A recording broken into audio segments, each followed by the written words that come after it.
Om Sahana Bhavatu Sahanao Bhunaktu Saha Viryankarvavahai Tejasvinavaditamastu ma vidvishavahai. Om Shanti Shanti Shanti. Om Sadashivasamarambham Shankaracharya-madhyamam Asmadacharya-paryantam Vande Guru Paramparam. Om. So namaste. I think folks will pour in, and yeah, for the folks listening on YouTube, once this recording is up, I actually forgot to record last week's session. So some people pointed it out, asking, am I intending to record going forward? And the answer is yes. I just forgot. So we'll start. Um, I think Anandji, would you like to do the honors and read? I'll share Yeah, the sure. screen. Yeah.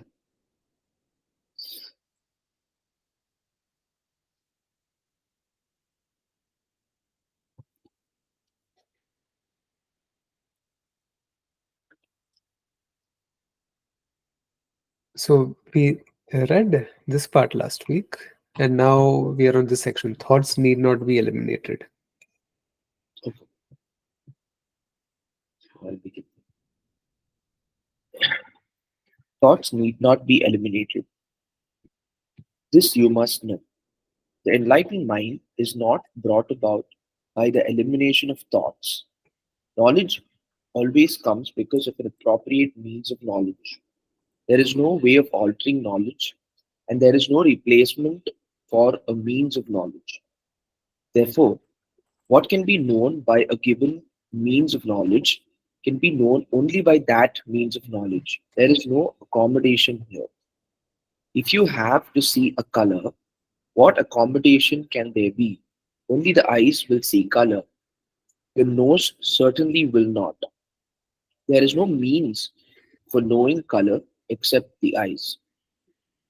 Because I cannot stumble upon myself, will I not remain ignorant in spite of anything I might do? And if so, might one not also ask, is it not enough just to be a devotee? Why should I study all these books? Why should I have this knowledge? As a devotee, will I not gain moksha when I die? Okay.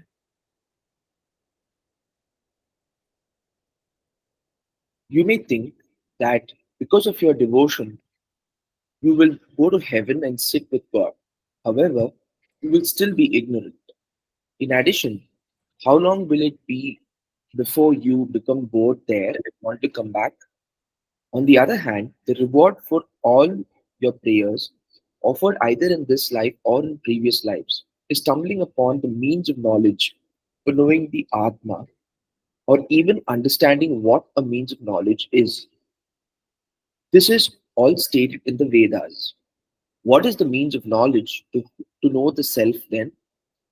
We have seen that it has to be other than perception and interference, and therefore can only be external means, words, or facts that I cannot know by perception and oh,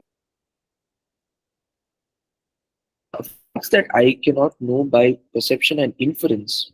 Words, shabda, can be a means of knowledge, and those words are called Veda. They are with us, meaning that they are with humanity. We refer to them as revealed and look upon them as a means of knowledge for truths that can be neither inferred nor perceived. This acceptance of the Veda as a pramana is what is meant by Shraddha. Okay. Wonderful.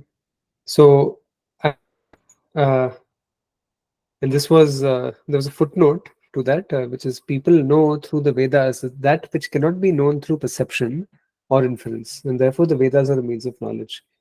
So we may not linger on a lot on this section only because we've discussed it very, very painstakingly in the earlier sessions before we actually got to the reading part.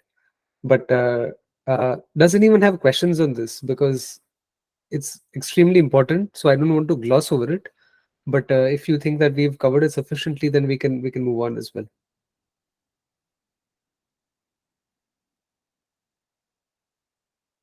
Does it seem well covered earlier? Okay, wonderful. And folks, Manthan, Pritam, Aparna ji, please turn on your cams. It's a requirement for the sessions. All right. So, would anyone like to volunteer reading the next part, or should would you like to continue? Uh, Okay, Malaji, please. The Veda, The volume is a little low.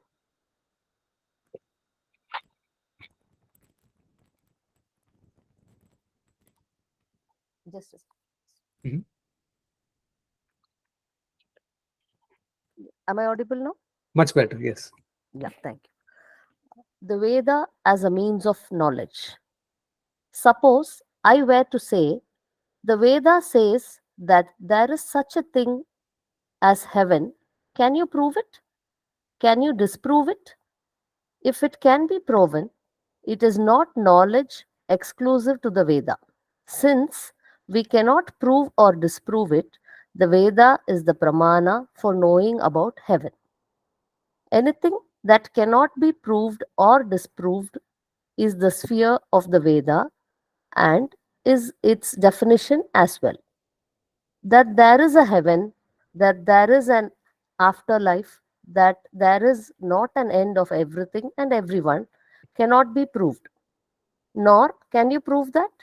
For all your actions, right and wrong, there are invisible results accrued to your account called punya and papa. The Veda says that punya is the result of good action and papa is the result of wrong action.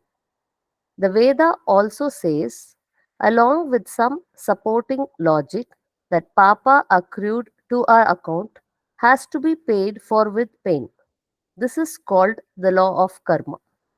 Can you disprove such statements? Can you prove them? You can neither prove them nor can you disprove them. There are a number of other things mentioned in the Veda. For instance, we told that by performing a certain ritual, we will receive a specific result, either immediately or later. Suppose you perform a ritual for the sake of having a child called, yes, please, Putra Kameshti. You have made every effort possible, and the best medical advice available has assured you that there is no reason for you not to have a child. But then something is denying you this particular gift. Since you are dealing with an unknown factor and you want a specific result, you perform a specific prayer, not a broad spectrum prayer. This specific prayer takes care of the unknown factor that is denying you the gift of a child. And a child comes to you. All of this is stated in the Veda because this ritual and its result is given by the Veda. You accept it, along with all the other statements made therein. The spheres covered in the Veda are only those that are not available for perception and inference. Shall I continue? Let me just see. No, I think we'll take a pause here, and then the next part connects together in the next reading that we'll do. So, there are a couple of things that I do want to touch upon, but I guess before I do that, are there any questions on this section?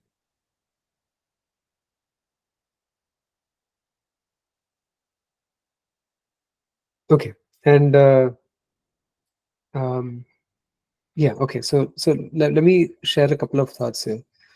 The first thing is that when we, I've spent at least good amount of time online engaging with people in debates, discussions. I've seen a lot of people's perspectives evolve over time, especially like the Hindu community, and how they've been projecting our teachings on the internet. One of the common things that you'll often find is that Hindus who are relatively new to the teaching, um, and then they are very impressed by it, will very quickly, or will rather be very quick, to refer to the Vedas as scientific. And I've made a post on WhatsApp about this, so I think some of you may have read it as well. But I just want to emphasize a little further. When we talk about something being scientific, we are essentially saying that it is available to our five senses and to other secondary pramana such as inference, arthapati, all of these other ones. That is all within the realm of science, essentially. Science, whether you call it science or you call it some other field, it's within the realm of Laukika Vidya, worldly knowledge, for which one doesn't require Shastra. Suppose one says that the Vedas are very scientific. Let's analyze that statement for a moment. Is that true? Because I've just made a very blanket statement that, oh yeah, it doesn't make sense to say that Vedas are scientific. But let's figure out why. Suppose I say that the Vedas are scientific. Usually, when we talk about science, we are referring to the scientific model. That's what we're referring to. There are different models in science. There are different models of experimentation. You have theoretical science. You have different models within the theories that you're constructing. You have an Einsteinian model. You have a quantum model. You have this model. You have that model. There are different models that we use to explain and understand the world.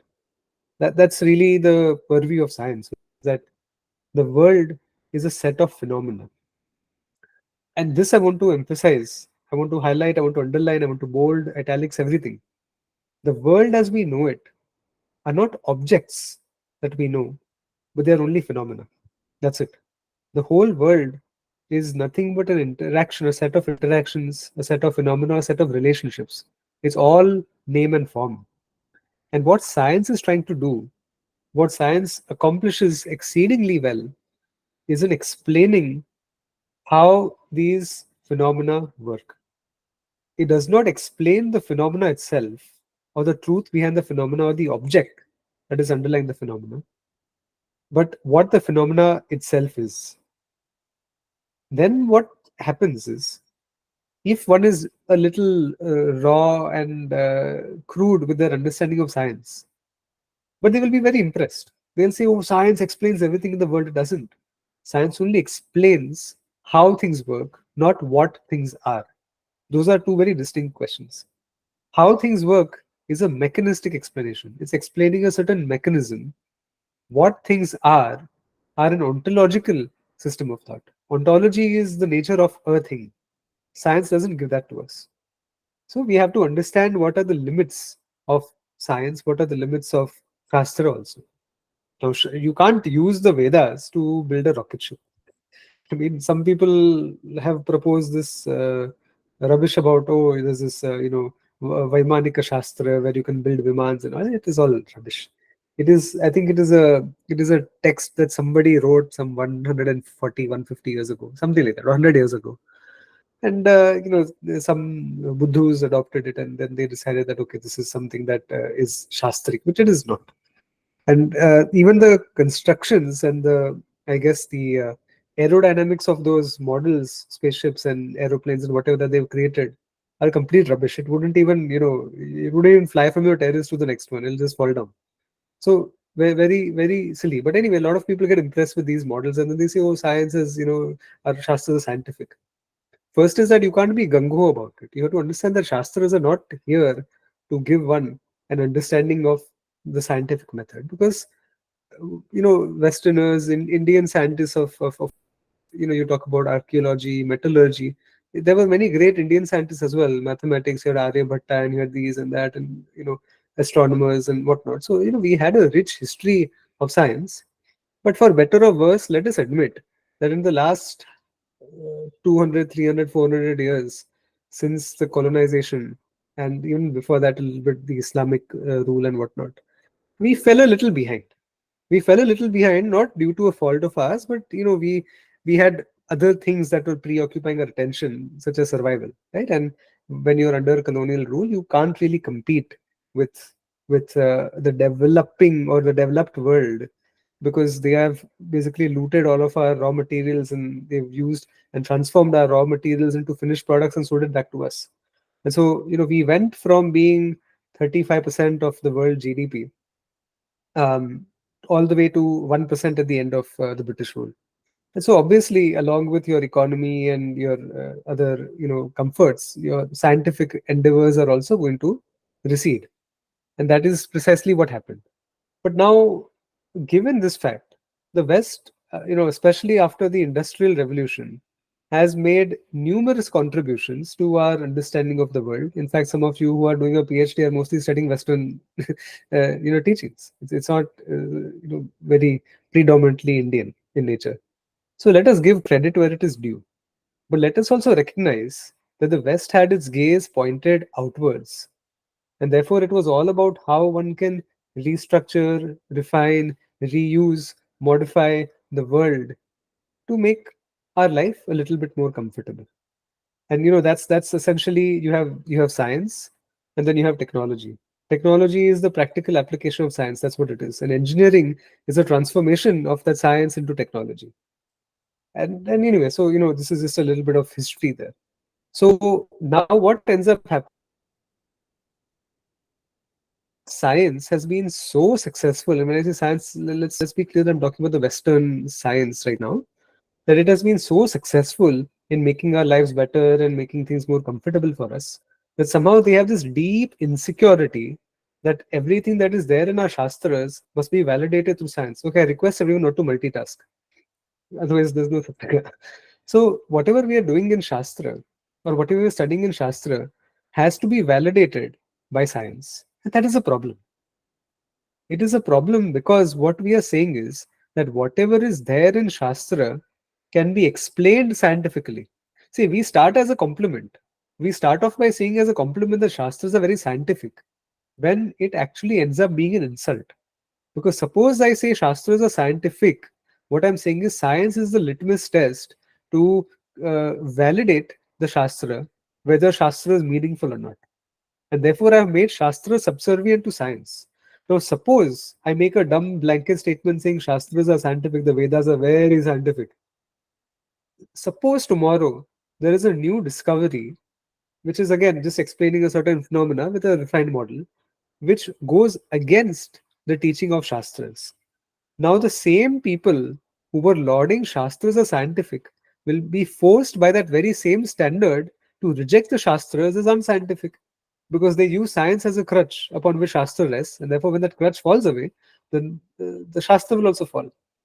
Therefore, there's a great danger in referring to Shastras as scientific, aside from the fact that it is untrue, because if it was scientific, first we talked about the practical implications of it, that then it may be negated also someday. The bigger issue is not recognizing that Shastra is only a pramana if the means of knowledge that we accept Shastras to be reveal a subject matter that is distinct, unique from every other means of knowledge, including the scientific methods. If science were able to arrive at the same conclusions as Shastra, then Shastra is useless. If Shastras are able to arrive at the same conclusions as science, then Shastras are redundant. Whichever way you look at it, it is, from the frying pan into the fire. There's no good outcome of referring to the Shastras as scientific. So then, what do you call Shastras? You call it a means of knowledge that is independent of everything else. Okay, so this is just one point I wanted to make about science and Shastras. That if one wants to insult the Shastras, then by all means one can refer to them as scientific. Um, any questions on this? And if not, I have something else to discuss as well.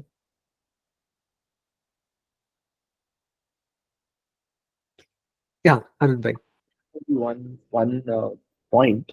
Yeah, So what we just said about the Vedas being so having things in the Vedas that can be neither proven nor disproven, right? So a lot of other religions also have a similar kind of like let's say a scripture or some kind of a text where things don't really cannot be either proven or disproven. So the question that I have is, excluding Vedanta or like things that, so to me as an individual, the Vedanta part of the Vedas is pretty logical. I mean, I can agree with most of those things logically, but when it comes to rituals, when it comes to like for example the Putra Kameshti Yajna that's been mentioned in the text, uh, those are still things we do. I mean, I would do it as as a Hindu, I would do it, but I wouldn't.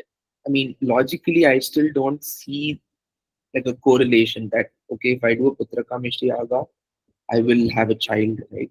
So I do it because I'm a Hindu. So there's no way to prove or disprove a direct correlation between something like a Putra Kameshti Yaga and having a child. Now, I'm just wondering if is this part of the Vedas that has to do with rituals and yajnas, is it similar to, let's say, a text of any other religion in that in this sense? I lost the last 3 seconds. What was it after? Is it? Is so is this part of the Vedas that Mhm. refer to rituals and Mhm. yajnas that so are these similar to other scriptures, scriptures belonging to other religions which also cannot be proven or disproven? Got it. Got it. So okay, so it's a great question, and this definitely bears some serious discussion. So one second, let me stop presenting for a second. We'll come back to the text. All right. So very important question, right? So if I have to just rephrase it, essentially you are saying is that okay, Vedanta very meaningful. Also after the fact, it is logical.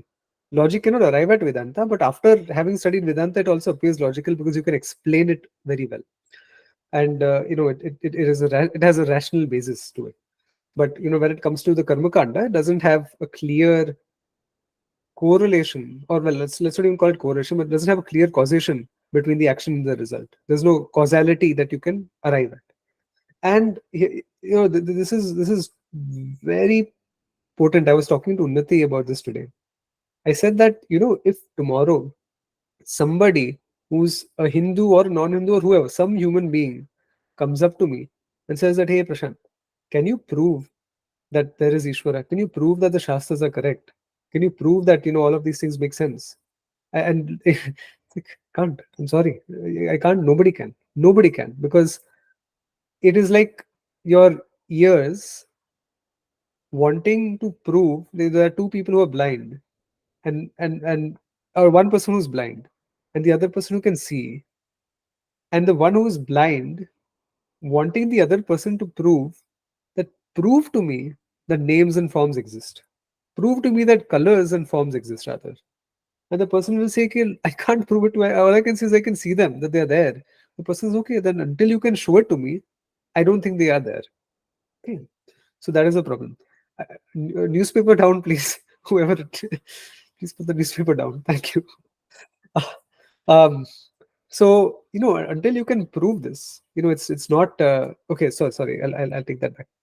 So now, how do I accept the Shastra if I can't prove it? I can't even prove it to myself. Forget convincing someone else. I can't even justify the fact that Shastras are there to my own self. All that you can do at this point is invest your Shraddha in the direction to which you're driven.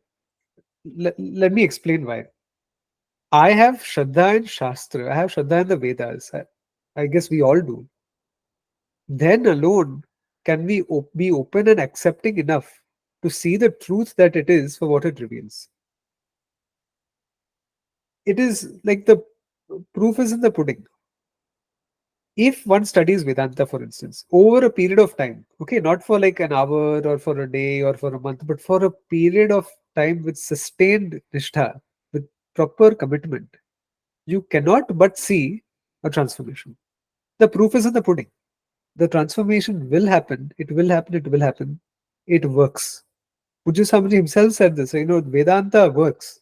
You just have to allow it to operate upon you. You have to allow the Guru to operate upon you. Okay. So that is a Vedanta thing. I think some of you also, I guess Anand Bhai, you also, with some sustained exposure to Vedanta, do you see that Nishtha deepening, that understanding is deepening, and things are just, there's a cheerful disposition towards life as well? Those are all markers. Okay. They're not proofs. but they are all markers that one is headed in the right direction.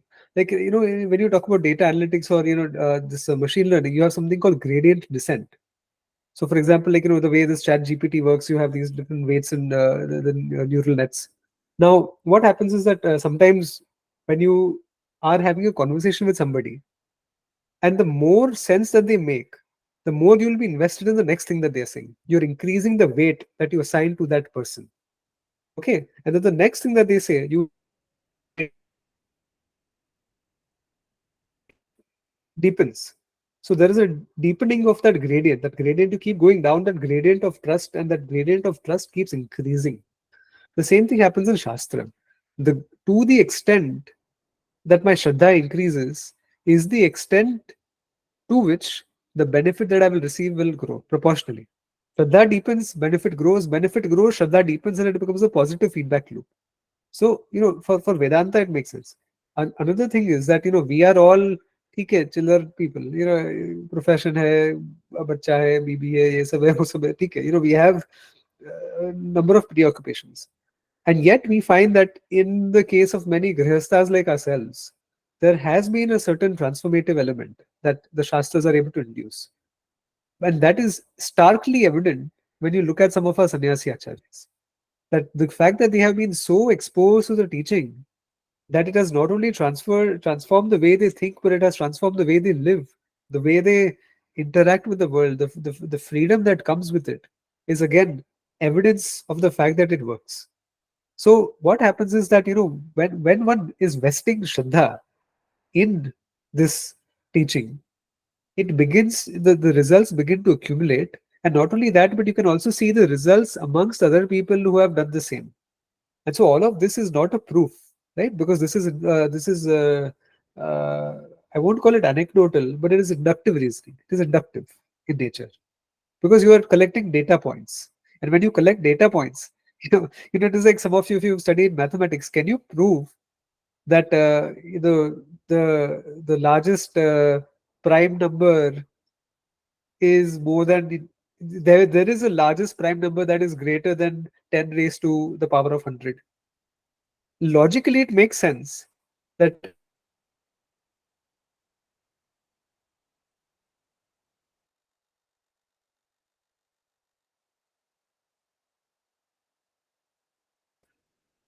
it is inductive reasoning because the n plus 1th number may break a rule.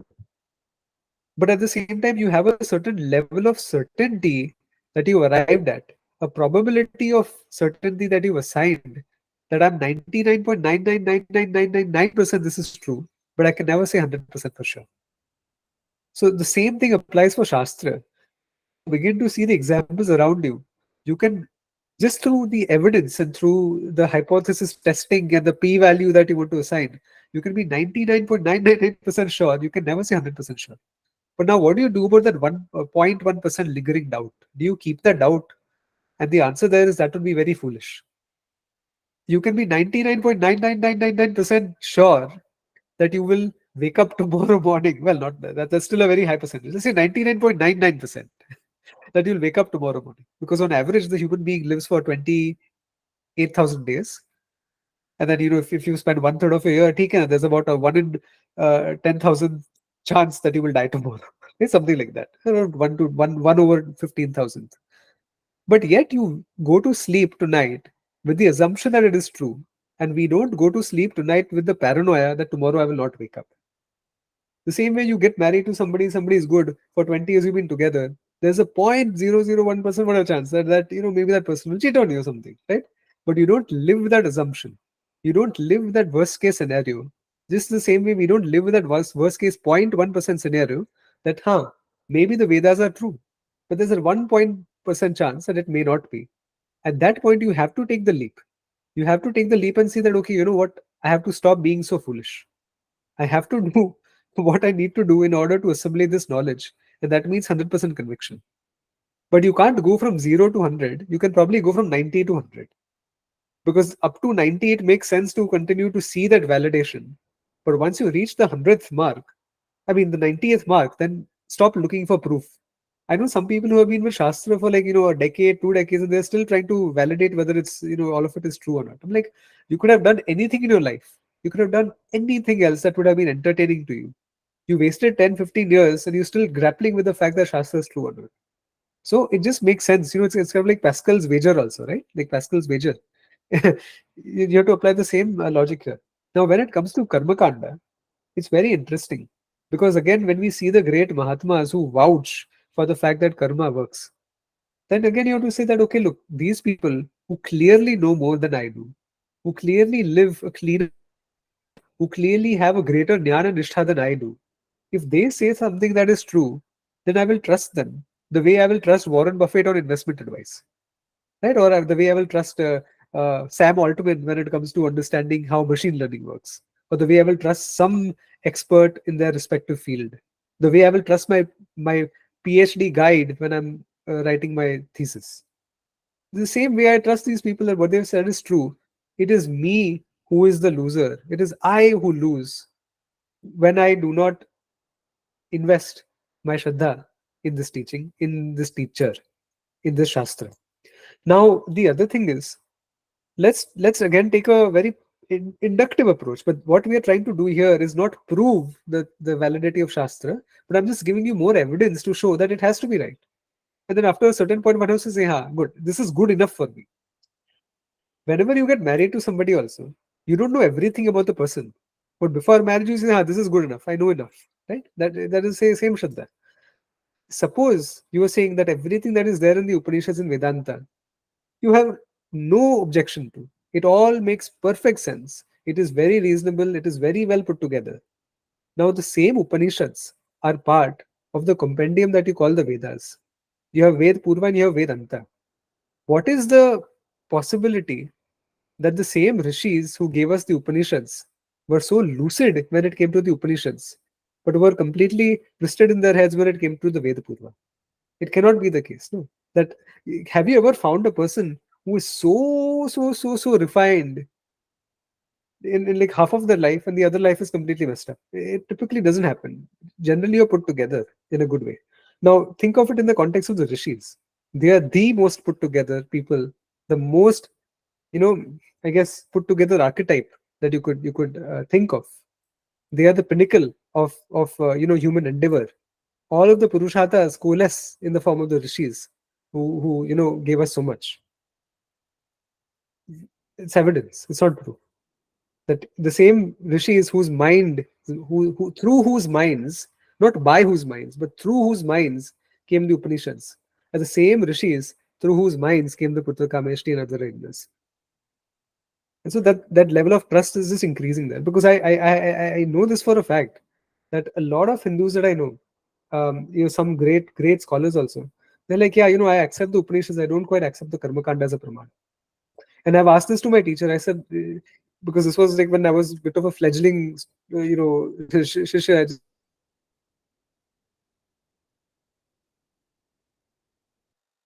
started off like,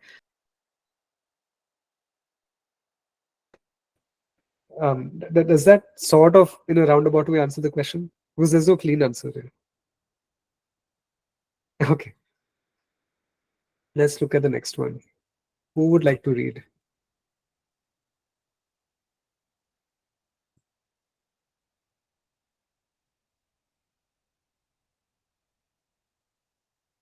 Um, Anand bhai, you'd like to go again, or yeah? Sure. It's from revealed knowledge, right? Mhm. Yeah. Revealed knowledge. Apaurushaya Pramana. How has this knowledge come about? We can say that it has come about by revelation, but to do so requires a certain understanding of the word revelation. Anyone can say, I had a revelation yesterday. God always comes in dreams, it seems, and tells certain people all sorts of things.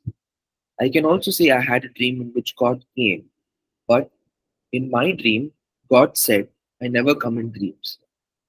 The statement that the entire Veda and and hence Vedanta is a revealed knowledge is not an immature statement as we will come to understand. The entire Veda is a body of knowledge that was not authored by any person. It was revealed to the rishis directly. This is why the rishis are not the authors of the Veda. They are the seers of the mantras. I just want to make one point which I actually missed addressing in as part of the earlier question. So then you ask, okay, how is this different from other religions? So the thing is that there's this philosopher called Karl Popper. You might have heard. So he, a lot of scientists like using his expression of something being falsifiable on the basis that it is falsifiable. Now, I don't accept that conclusion, by the way. But here's what I would say. Suppose Shastra says something which clearly goes against our accepted means of knowledge. Suppose Shastra says fire is cold. Now, what do? Do you accept that statement or do you go with common sense? You go with common sense. You go with your lived experience. I touch fire, fire is hot. Shastra says fire is cold. Shastra is wrong. Shastra says the world began 6,000 years ago. Evidence, geology, fossils, cosmology disprove this conclusion. Carbon dating disproves this conclusion. Uranium dating disproves this conclusion. Astronomical evidence of the movement of stars disproves this conclusion. The formation of planets and the way the solar system evolves disproves this conclusion. So when so many things in Shastras are disproven by what science has legitimately arrived at through meaningful explanations, then you disprove those texts. Now, I'm not saying these things are spoken of in the Vedas. I'm saying the Bible says these things, right? So a lot of things that are there in the other so-called religions, whether you talk about Islam, you talk about Judaism, you talk about Christianity, or even Indic religions, you talk about Buddhism, you talk about Jainism, you talk about Charvaka, you talk about Samkhyas. A lot of these things are patently untrue, disprovable through other means of knowledge. That means they encroach upon the territory of other means of knowledge. And those other means of knowledge dismiss them, saying that, hey, you're wrong, incorrect, invalid, terminate, get lost. That's what happens. Now, in Shastra, we don't have any such problem. Can you disprove Ishvara? No. Can you disprove the Atma? No. Can you disprove that there's a Sukshma Shrila? Nope. Can you disprove that there is a Devata called Indra in Swarga? Nope. Whatever Shastra speaks of is a matter that is so far removed from our current understanding of science that there is no competition. And because there is no competition, there is no reason to dismiss it. Whereas a lot of these other religions are not only outcompeted by what science says, but even more importantly, much more importantly, there is logic. Logically, they cannot hold water.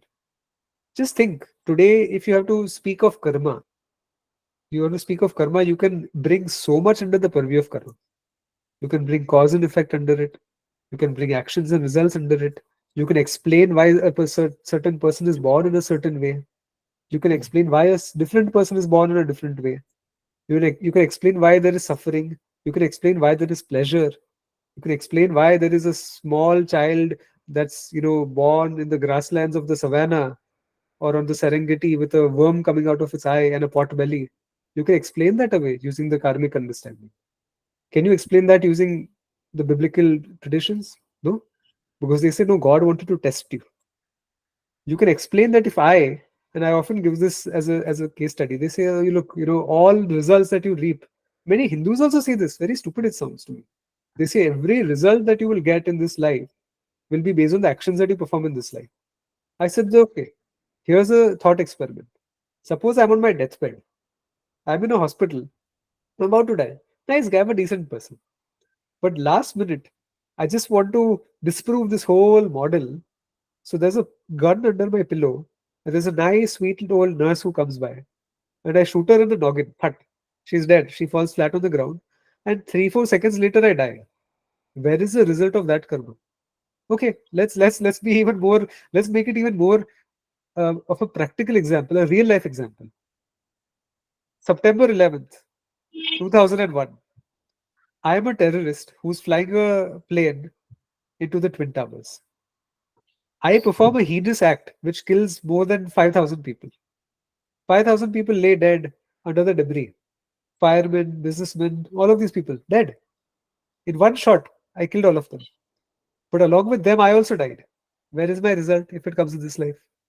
So there are many ways you can disprove these things. It rationally and it makes sense. Whatever is there in these other religions does not make sense because they just create oh because God likes it that way. Oh, because God wants to test you. Oh, just because. Adam and Eve. What rubbish. Eve coming out of Adam's rib and the Garden of Eden. And, what is this nonsense?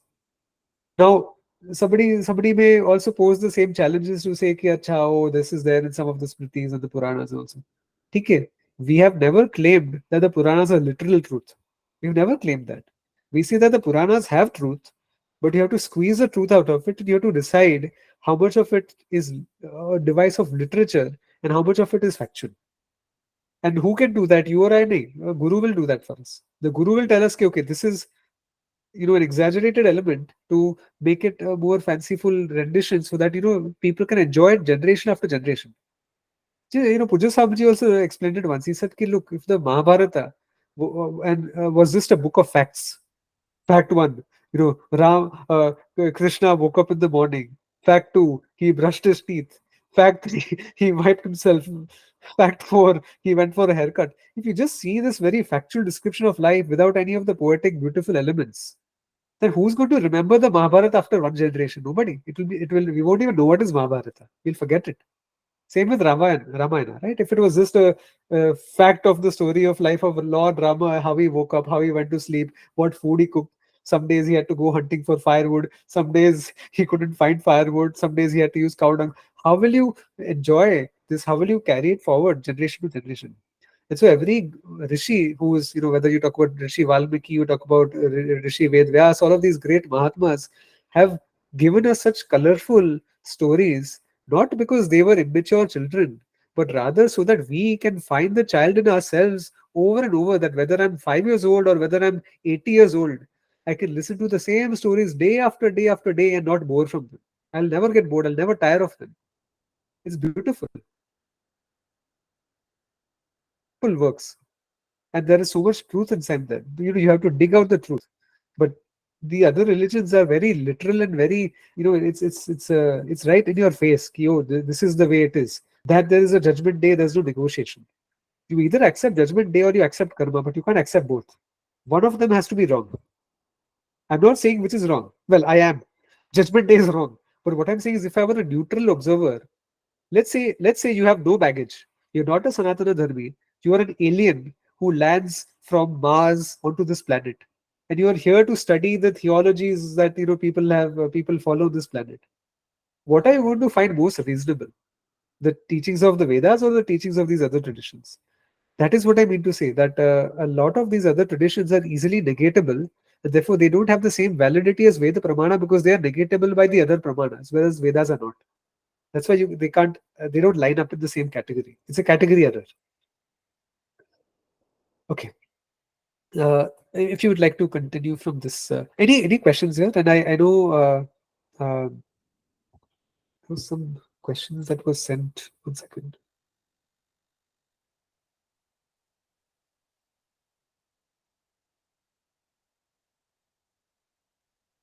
Yeah, I think Shwetaji, you had some questions a couple of days back, right? Something you wanted to discuss. It was in the same lines as what Anandji said. Um, Sometimes just a part of it is, um, hard to, hard to justify that, maybe it was true at that time based on the knowledge and all the evidence we had. Um, but if you apply it to today's time, maybe it's hard for us to to put total shraddha into that. I think he was making a Yeah, very but different point, if I understand right. hmm, I think yeah, Anandji's point was the same question. okay. Okay, But because I think this is a different topic, and I'm happy to get into this also, but I think they are unrelated, which is fine. We could get into this separately. okay. Because I think what you're talking about is the applicability of a tradition, whether it still applies today. Whereas Yeah, I think yeah. Anand's question was different, was it? Yeah, it was more about more relating to proving or disproving a practice and how it relates with other religions. Yeah. Got it, got it. So, see, if something is true in time A or time T, but not true in time Z, then it is false. It cannot be true. So, suppose the sky were blue 10,000 years ago, it will still remain blue today unless there is some atmospheric change or there's a volcano eruption or some geological event or whatever else it may be, right?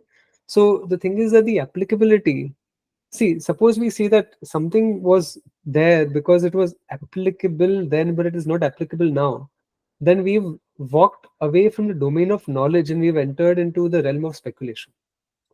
Because suppose something is true, suppose I am, well, not suppose, that I am the Atma is a fact. It is a fact that we all accept. That I am the Atma. Suppose it were true at one point and it stops being true today. That means it was never true to begin with. Yeah, because this is something more fundamental. Okay, the atmosphere, the color of the sky, and all those things can change over time depending on climatic conditions. But that I am the Atma, that I am Satyam Jnanam Anantam was always true, will always remain true. Otherwise, it wouldn't be Satyam, it would be Mithya. And so, that there is a place called Swarga, it has to be true because again, it is part of the blueprint of the Jagat. Now, is there a way to prove it? No, it can't be proven. But, that is where the Shraddha part comes in. Because, Bhagavan also says, right, Shraddhavan labhate jnanam. If the Shraddha is there, then the next um, step and all of the investment of one's energy is not so much to struggle with something being true, but rather the focus starts moving towards let me understand why it is true. It is no longer if, but now it is how. We go into the how territory. Okay, that how is this true?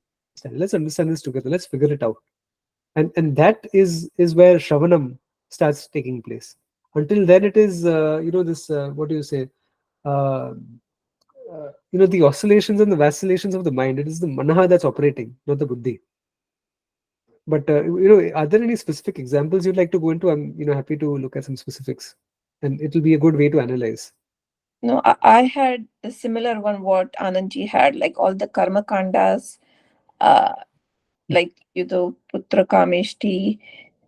It may be coincidences, or I don't see any correlation or connection between doing something, some ritual, and your body responding to it.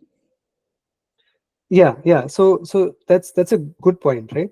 Now, suppose there was some correlation or some connection, then you are using science as a measure to draw that correlation, right? You're using the scientific methods. It might be your understanding of biology, it might be your understanding of the medicine or of the human body to understand like how implantation takes place, how conception takes place, how the gamete is produced, how the sperm fertilizes the egg, all of these things, right? So you're using a scientific approach over here. But that goes back to the same original point that suppose I use science to invalidate the Vedas, then what happens is that I've taken away the Pramanatma of the Vedas and now I've used science as the measuring tool to validate or invalidate the Shastra. So then the question goes back to then why do I need the Shastra at all? You see, it is a catch 22. If I need the Shastra, then I recognize that it has something extra to give me that science cannot. And if I don't need the Shastra, then science suffices, but it may not have the answers to everything that I'm looking for. So what I think Mhm. is, I'm not saying that it is not true, Mhm. but maybe at that time, they may have given the solution to people, and it may have worked. Um, I just don't know how. Mhm. Uh, it may have happened. There can be other reasons. Stress is a part of it, and I'm not denying all the parts of the Vedas. Majority of them are still something which I can totally relate to, and I have total shraddha into. I'm just trying to understand this part. Um, where I'm having a little bit of struggle. Yeah, yeah. So let's do a deep dive on Putra Kamishti. Let's do a very, very deep dive on it. See, here the I guess what you're saying is that in those days it may have worked because people may have been stressed or this or that or whatever. How would Putra Kameshti, like what connection do you see between performing a Vedic ritual and getting it done through these different purohits versus one getting pregnant? Like what is the connection between the two? You can't see a connection there. Or does it lead to any psychologically conducive factors or medically conducive results? There's no connection that I can think of, right? So then the question is that why would they have prescribed such a thing in the past? If you had to come up with an answer, like why would they have prescribed something that is so far separated from any medical practice? When here we are saying that okay, offer things into the Agni Kunda, offer things into the Maybe just, offer or maybe, whatever else. Hmm?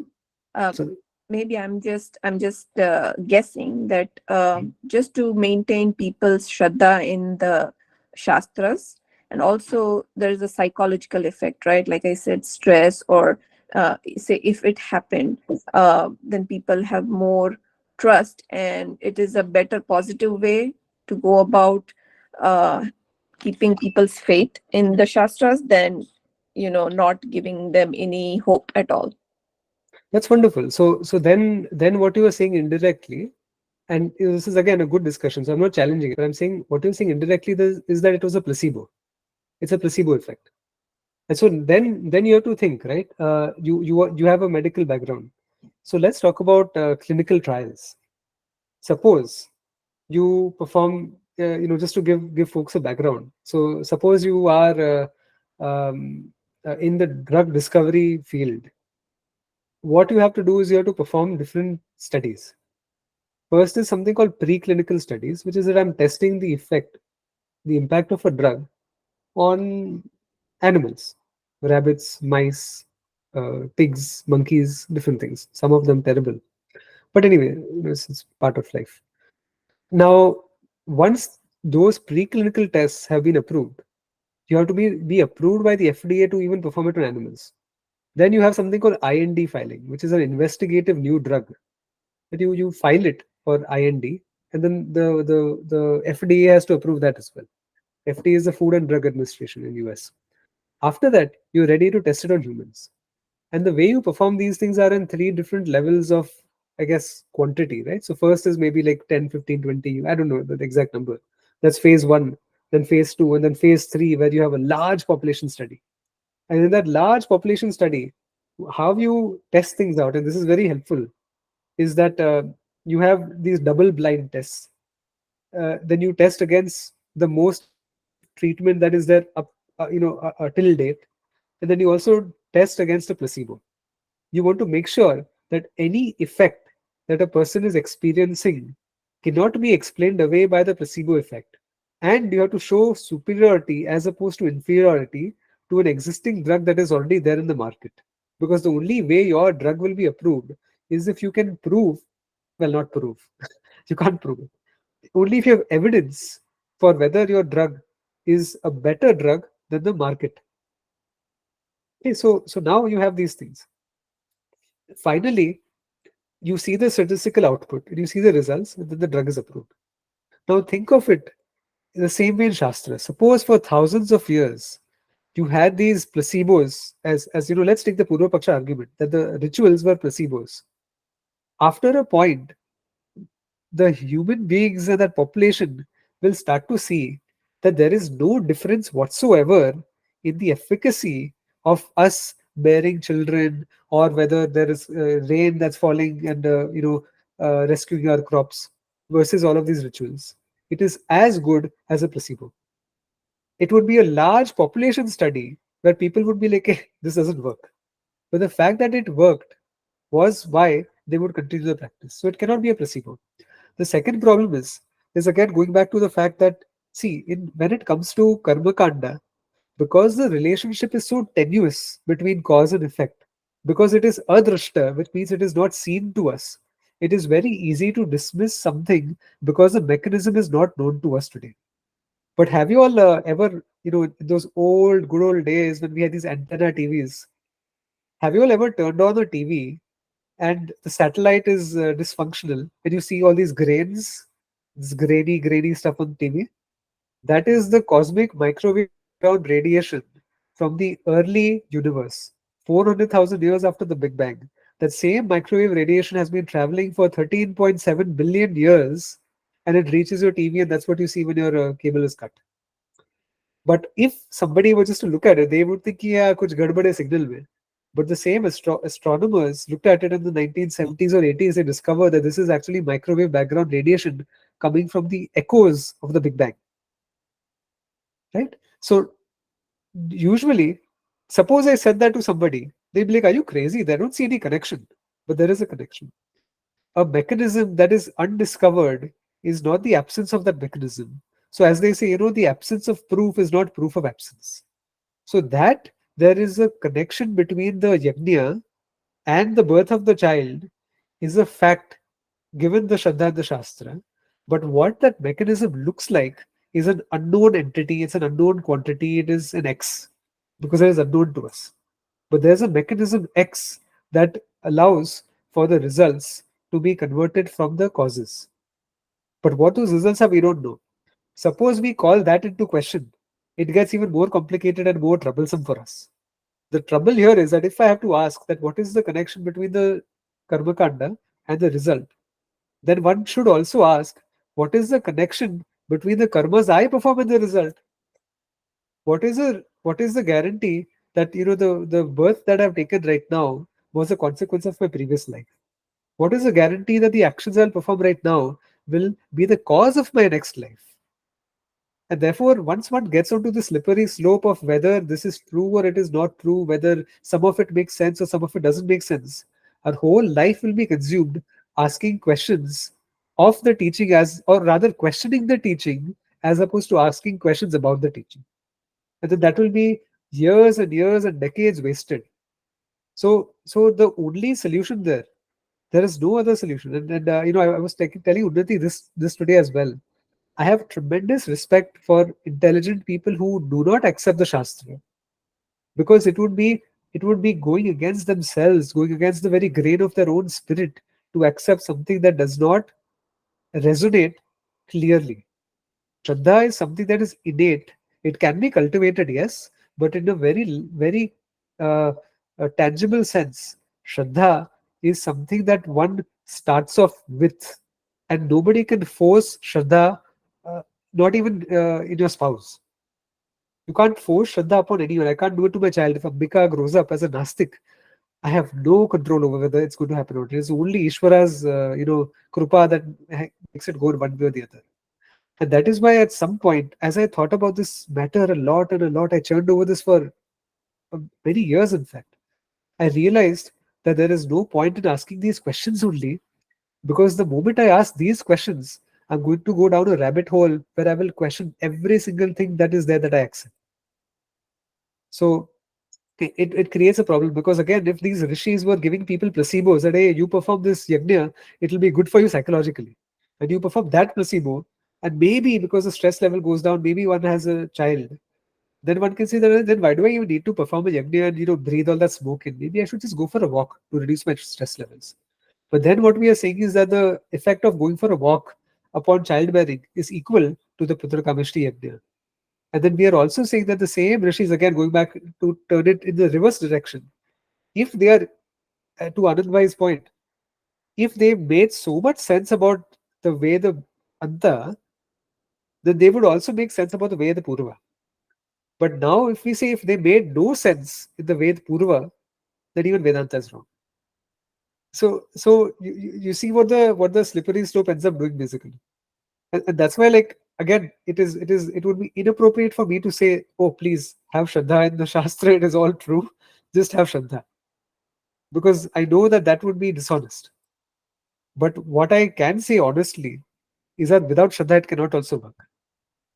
So then what is the solution over here? Shraddha has to be there for it to work.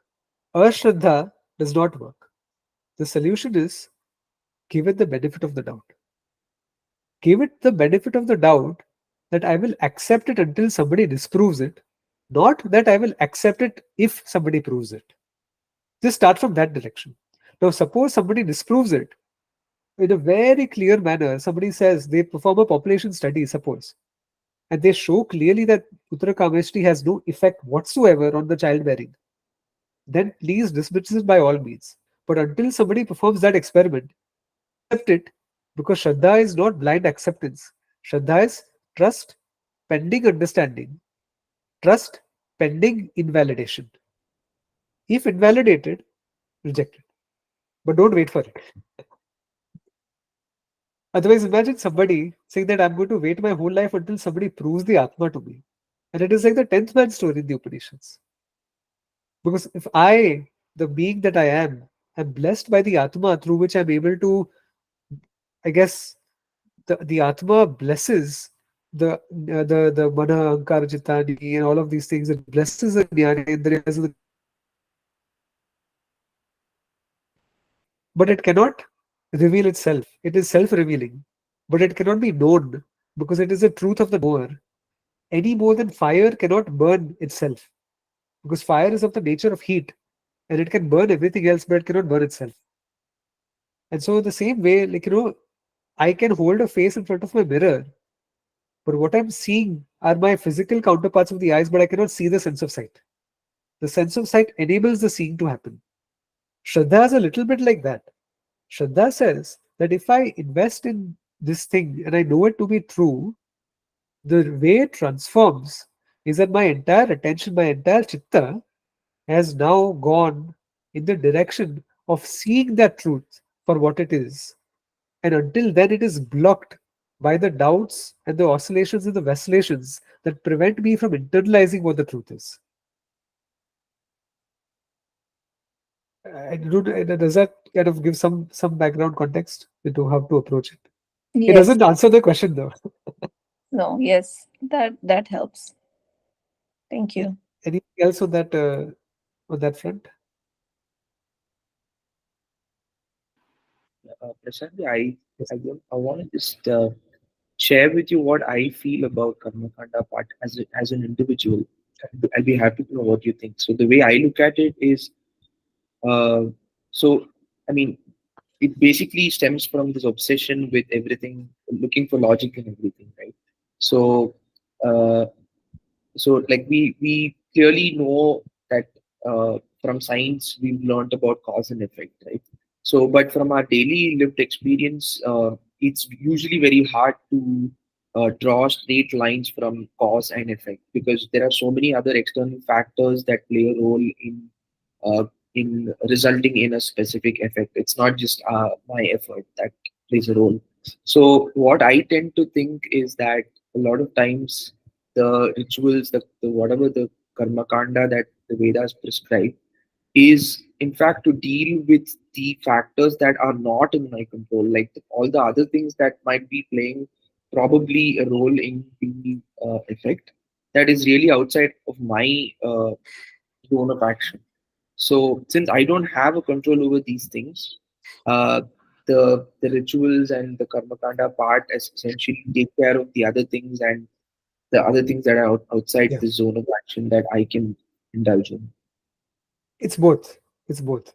So see, there are two things, right? When we talk about karya, you have karana and karya. Karana is the cause, karya is the product or effect. So when one performs a ritual, there are two things that are being done. One is to your point, that it removes the obstructions, the vignas. You say na vigna harta. So the vignas that are there, those obstructions, obstacles are removed. So suppose, like Putra Karyameshti you can take, right? Okay, there might be an obstruction, there might be some infertility issue, or maybe something, I don't know. There could be multiple reasons why, zygote will not form. Multiple reasons.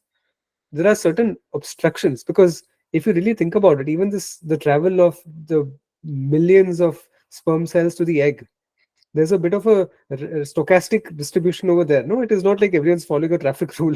There's a stochastic distribution over there.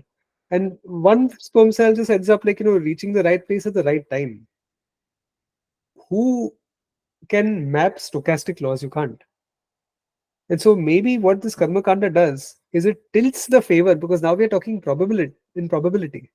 In probabilistic terms, maybe the odds are stacked a little bit more in the favor as the adrishta. So that is one thing. Then those obstacles are removed. Now think about it. Like, if you really see karma kanda, isn't it beautiful that a lot of it is stochastic?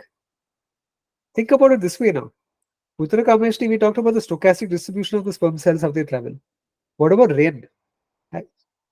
You are in science, right? The one of the toughest things to map is weather patterns.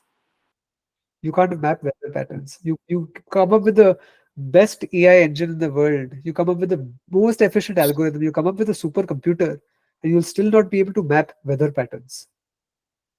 And so, how that stochastic distribution, again, that there is some tilting in the favor that okay, there's a cloudburst over here that happened, like the Pujasamji example. Again, it's not like somebody is blowing the clouds in one direction, but just that stochastic distribution gives rise to rain is beautiful. Now think of it in another way also. When we talk about an action, there are multiple things that happen. First is you have, and I forget the exact Sanskrit expressions, but you have samskaryam, you have apyam, you have there are four products of every karma. Apyam, samskaryam. Anyway, I'll tell you what they are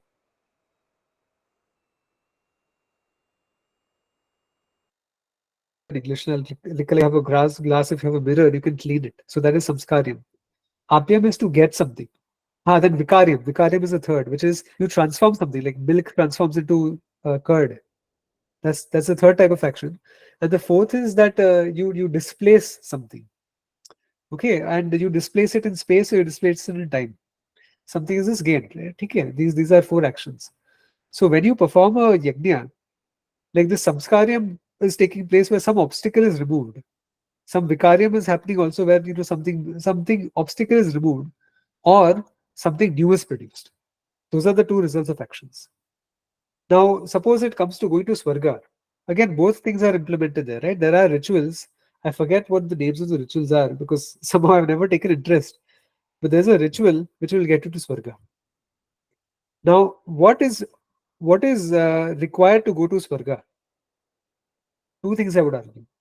One, a reduction of your pap karma, or two, an inflow of punya karma. Basically, you are shifting the balance.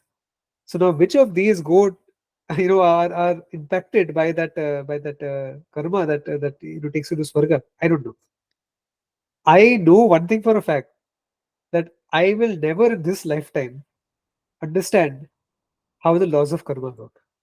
I can come up with nice, beautiful models, and maybe I can talk about it in satsang. But nobody understands completely how these laws work. Nobody. In fact, Bhagavan in the Gita himself will explain that the laws of karma are very mysterious. And he tells Arjuna, don't worry about how they work. just just do this Arpana Buddhi, but don't worry about how they work, otherwise you'll go crazy. You'll go insane. Imagine the total, again, going back to complexity, chaos theory, all of this. I plan to read a lot of books in the future, by the way, because I want to grasp all of this and internalize it in this from the standpoint of Vedanta. When you talk about simplicity, it is very easy to map a simple system. One body, two body system. Easy to map. Three body, good luck. You're not going to be able to map a three body system. 7 billion bodies. No, 8 billion, right? Yeah, 8.1 million human beings and countless other creatures, microscopic or macroscopic, all inhabiting one planet in a universe that probably harbors much more life.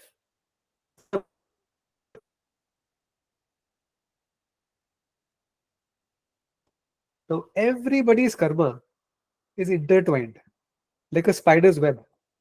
If I shake this strand of the web, it's going to send those ripples to that other one. Butterfly effect. Now, try to work out how all people's karmas are connected and tell me that you are still sane the next day. It's not going to happen. it'll drive us insane. Think of the collective pap karma of those people in the Twin Towers and how it impacted all of their families, and how the action of a single set of terrorists was able to do that, and all of the downstream generational repercussions that will spread, and how they're all interrelated to each other. Can't do that. Mind boggling. Because this is where you'll have to just, map it as an approximation. So Bhagavan puts it very simply in the Gita. He says karma is both karma phala and the karma and karma phala. That I clap had a sound was the result. Clap, action, sound, result. There are certain other results which are elongated in time. They don't immediately map to my action. I cannot map those. Bhagavan says accept that they are there. Accept that some results are instantaneous, some results are delayed results. And some results may be delayed enough to the point that they are carried over in the next life. But what's important is that just accepting that this karma is there, that it works in very mysterious ways. Whenever somebody says, like in these Abrahamic religions, that, oh, God works in mysterious ways, that's stupid. Because God is one entity. He should be working in clear ways if there is such an entity. But karma works in mysterious ways, not because somebody is unsure of how to do things. Karma works in mysterious ways because there are so many cross connections to consider. There are countless jivas and they're all intertwined. Who is God intertwined with? Right? So anyway, I can go on, but hope this adds some clarity. Uh, So yeah, sorry, what please go ahead. what are the four ways of action? You said sanskaryam, vikaryam. The four ways you said an action can happen. Hello? I'm sorry, I lost you for 10 seconds. My internet dropped. Oh, you mentioned about the four ways an action can happen. What are the words you said? Sanskaryam, vikaryam, and what are the RPM, Samskaryam, Vikaryam, RPM. I forget the fourth one. I forget. so sanskaryam is when you Cleaning. Samskaryam is cleaning. RPM is acquiring. Vikaryam is transforming. And there's one more which comes in time, which is born in time. I forget what it's called. I'll look it up. I'll look it up. Okay, thank you. Sure. Okay. Any other closing questions? Okay. Good. I think I scared the Uncle Ji away with the newspaper. um. All right. We'll close. And please don't multitask. Please don't read a newspaper like this because it's very obvious.